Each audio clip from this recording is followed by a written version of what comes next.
Welcome to 100 TV news.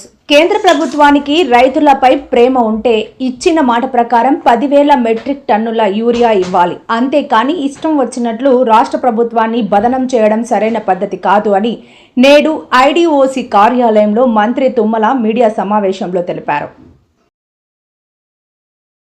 First week second week లో కూడా కొంత ఇబ్బంది వచ్చింది. అయినా సరే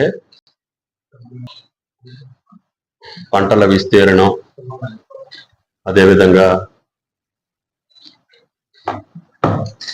లాస్ట్ 4-5 డేస్ నుంచి జలాశయాల్లోకి నీళ్లు వస్తున్నాయి. ఇంకా చెరువులన్నీ నిండాల్సినటువంటి అవసరం ఉంది. ఓవరాల్ గా సాధారణ వర్షపాతం నమోదవుతుంది. రేపెల్లుంట్లో కూడా రెయిన్స్ ఉన్నట్టు చెప్తున్నారు. దానివల్ల తెలంగాణ రాష్ట్రంలో సాధారణ వర్షపాతం నమోదవటం మూలాన ముఖ్యంగా పత్తి, అదేవిధంగా వరి,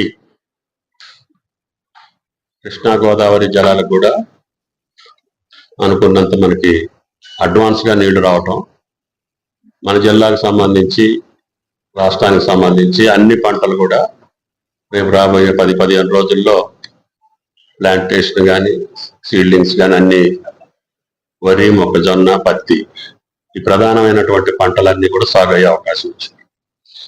అయితే దురదృష్టవశాత్తు యూరియాకి సంబంధించి కేంద్ర ప్రభుత్వాన్ని మేము పదే ప్రతి నెల మార్చి నుంచి ప్రతి 15 రోజులకు ఒకసారి కేంద్ర మంత్రిని నేను కానీ, గౌరవ ముఖ్యమంత్రి గారు కానీ, secretary agriculture, director agriculture, joint secretary ప్రతి వారానికి ఢిల్లీ పోయి వాళ్ళని సంప్రదిస్తున్నాం, ఇస్తామని చెప్తున్నారు. కానీ మెటీరియలైజ్ అవ్వట్లేదు. సాధారణంగా జూలై, ఆగస్టు మాసాల్లో యూరియా వాడకం అధికంగా ఉంటుంది. ప్రతి వరి, మొక్కజొన్న 3 పంటలకు కూడా రైతులు వేసే అలవాటు అయింది కాబట్టి దానికోసం మేము పదే ఏప్రిల్లో వాళ్ళ ప్రణాళిక ప్రకారంగా 1.70 lakh మెట్రిక్ టన్స్ ప్లాన్ ఉంది.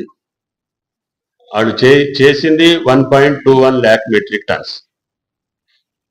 అప్పుడు లోట్ వచ్చి 49 lakhs మెట్రిక్ టన్స్, పర్సెంటేజ్ వచ్చి 29. మే నెల వాళ్ళు ఇస్తామని చెప్పి ప్రణాళికలో పెట్టింది 1.60 lakh మెట్రిక్ టన్స్. వాళ్ళు సరఫరా చేసింది 0.88 lakh మెట్రిక్ టన్స్. అప్పుడు లోట్ వచ్చి 0.72, పర్సెంటేజ్ వచ్చి 45% లోట్ ఉంది. జూన్లో చంద్రరావు గారికి తామ గారికి కూడా డీటెయిల్స్ అప్లై చేయమని చెప్పి